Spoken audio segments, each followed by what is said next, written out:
Bonjour à toutes et à tous, j'espère que vous allez bien. On se retrouve pour le brief du mercredi 1er octobre, il est 10 heures. Aujourd'hui, donc, on va parler donc, des news du jour, du ratio long and short, des funding open interest. On verra également les liquidations et on parlera analyse technique. On verra également le gagnant du concours. Donc, je faisais gagner un Solana sur Twitter. Donc, on verra également le. Donc, j'ai pas fait de jeu concours, il n'y avait pas assez de personnes. On va simplement sélectionner parmi les reposts en fin de vidéo. Donc voilà, vous avez une chance sur 11, si je ne m'abuse, je crois qu'il y a 11 retweets. Donc 14 retweets, donc voilà, une chance sur 14 de gagner donc un Solana, donc 38 dollars au cours actuel. Alors, au niveau des news du jour, on va filtrer, on a le FOMC aujourd'hui, donc ça risque de bouger pas mal. Ça va être assez intéressant de voir à 19 heures la volatilité qu'il y aura, puisqu'on aura la décision de la Fed sur les taux directeurs américains. Donc ça va être plutôt intéressant, étant donné qu'on a 99,7% de chances que les taux ne bougent pas aujourd'hui. Donc attendez-vous, si jamais vous les voyez bouger, attendez-vous à de la très très très grosse volatilité sur les marchés. Mais bon, en attendant, on reprend donc le ratio long and short. Donc on voit qu'on a les shorts qui ont monté un petit peu par rapport à hier. On voit qu'il y a donc 100 millions de plus de shorts par rapport à hier. Donc on va quand même confirmer ça avec le funding et open interest. Donc pour ça, on met aggregated. Aggregated, ça vous permet en fait d'avoir accès à tous les exchanges en même temps. Ça fait une moyenne de tout. Donc là, on voit que à vue d'œil, le funding est en train de monter. Donc hop là, tac. Donc on a le CVD spot, lui, qui est en train de tomber, alors qu'on a un prix, lui, qui est en train de monter. Donc indirectement, on voit que le spot, lui, a un désintérêt pour le marché, alors que l'open interest, lui, est en hausse. Donc assez intéressant à voir. À court terme, on voit qu'il y a l'open interest qui est en chute libre avec un funding qui lui est en hausse. Donc ce qui signifie tout simplement que ce sont des shorts qui sont en train de se fermer ici. Donc plutôt intéressant parce que ça donne libre accès au long pour le moment. On va voir, tac, si jamais on se met par exemple ici, on voit que le funding lui est en train de monter et on voit également que l'open interest a monté mais il a fini par redescendre à la même zone. Donc en gros on a exactement pareil que ce qu'on avait ici. Donc il n'y a pas vraiment d'informations intéressantes à prendre là-dessus.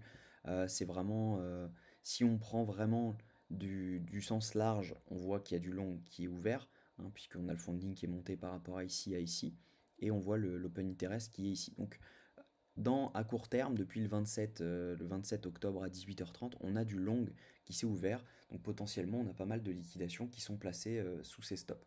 Donc plutôt cool à voir. Au niveau donc, des liquidations, on va confirmer ça ensemble. Hop, alors, tac. Donc des liquidations. On va regarder sur la semaine. Donc sur la semaine, c'est kiff-kiff, on a un peu plus de short à venir chercher. On le voit à la ligne rouge, on a un peu plus de short à venir chercher en bas. Cependant, sur 30 jours, c'est la même chose. On a plus de short à venir chercher en bas. Mais voilà, on va regarder quand même la carte des liquidations. C'est un peu kiff-kiff en ce moment. On voit qu'on a des liquidations en haut et en bas du range actuel. Donc plutôt intéressant à voir. On va regarder ça sur un mois. Alors, tac, sur un mois, on voit qu'on a pas mal de liquidations ici. Cependant, on a vraiment toujours les liquidations dont je vous parlais la dernière fois. Parce que tout simplement, sous les 25 000, on n'est pas venu les chercher. Maintenant, à voir si on ira. Ça fait quand même un très gros move si on devait y aller. Je pense que c'est pas pour tout de suite. Mais voilà, on sait que ici il y a énormément de liquidations à venir chercher. Donc c'est pas improbable d'y retourner à un moment. Mais voilà, ce sera pas pour tout de suite. Je pense que là, la tendance est haussière. On va voir comment ce triangle va évoluer. Donc là, on est en daily. On voit qu'on a un, on voit qu'on a un FVG à venir chercher juste ici. Ok.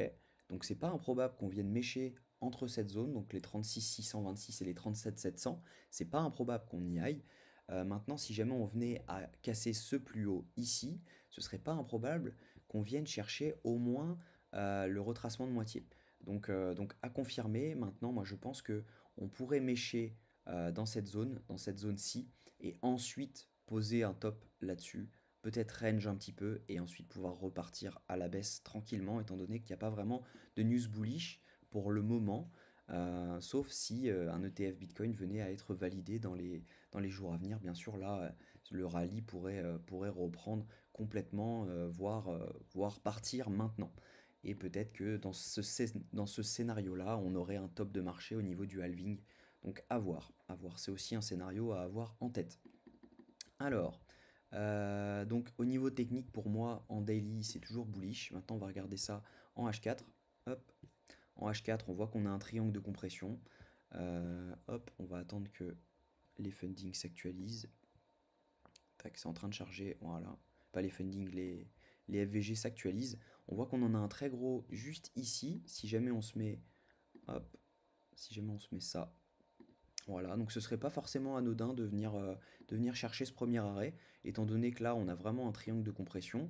Maintenant on pourrait très bien venir chercher ça et ensuite revenir sur cette trend tout simplement comme ceci pour ensuite venir la break complètement et venir chercher ça.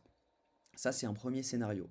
Le deuxième scénario, c'est que ce triangle-ci, on vient le casser à la hausse, on rebondit dessus et ensuite on revient chercher cette zone. Ça c'est une très bonne zone de short dans la logique. Moi je pense que je placerai un trade là-dedans étant donné que c'est plutôt des bonnes zones, étant donné que c'est au niveau du premier arrêt très long terme.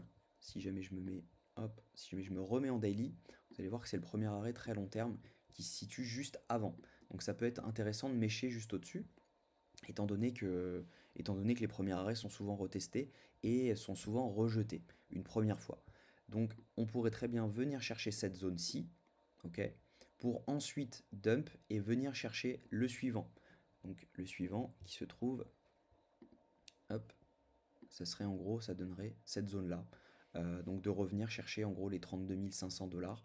Et ensuite, si jamais on a cassure de ce premier arrêt, on pourrait venir chercher donc la zone de rechargement de longue, voire la zone à liquider vraiment en dessous. Donc on a un énorme equal low ici, donc voire chercher cette zone-ci.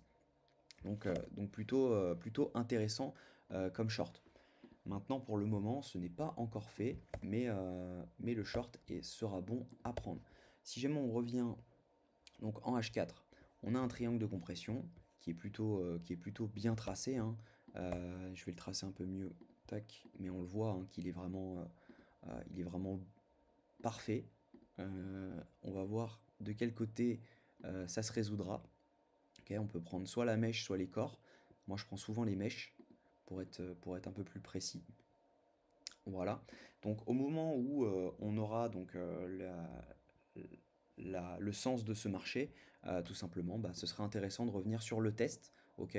Par exemple, un long ici, si jamais on revient sur le retest pour repartir chercher cette zone-ci, ou alors tout simplement, si jamais on vient à break ça, tout simplement, ce sera retesté. Donc un short ici avec un SL au-dessus de la FVG pour ensuite revenir dump et peut-être chercher ce FVG-ci. Donc voilà, voilà ce qui pourrait se passer à court terme. En attendant, je pense qu'il va rien se passer jusqu'au FOMC, hein. Environ, tac, donc le FOMC il est ce soir, donc hop, à mon avis au moins jusqu'ici il ne se passera pas grand chose. Donc aujourd'hui la journée devrait être plate, on devrait rester en range. Maintenant, à court terme, si on regarde en M15, bon, bah, c'est un peu la même chose, on est en range. On voit qu'il y a des équal low qui sont là-dessous. Donc pourquoi pas venir les chercher, revenir chercher ce plus bas ici, pour ensuite ben, latéraliser et ensuite peut-être euh, casser à la hausse pour venir chercher cette zone de short, qui peut bien sûr être cassée si on a des good news. Voilà. Alors au niveau donc du concours, tout simplement, on va venir chercher tac ça et puis on va faire au pif, hein. Tac tac tac, hop. Alors 20 abonnés, et bah écoute, tu es l'heureux élu. Tu es l'heureux élu. Voilà. Hop, follow et je t'envoie un message. Hello, félicitations, tu as gagné le giveaway. J'aime bien faire des petits giveaways quand les marchés bougent, étant donné que le Solana nous fait de belles performances ces jours-ci. Donc là, c'est mon plus gros bag. Donc ça fait vraiment plaisir. Donc voilà, on se retrouve demain pour la vidéo. Je pense qu'il n'y aura pas de gros moves jusqu'à ce soir. Je ferai un débrief sur Twitter si on a un trade à prendre. Donc voilà, ça va être plutôt intéressant, je pense, de voir l'évolution du marché avec le FOMC, donc qui est dans 8h52. Voilà, je vous souhaite une très bonne journée. Je vous dis à demain, on se retrouve à la même heure. Et puis prenez soin de vous.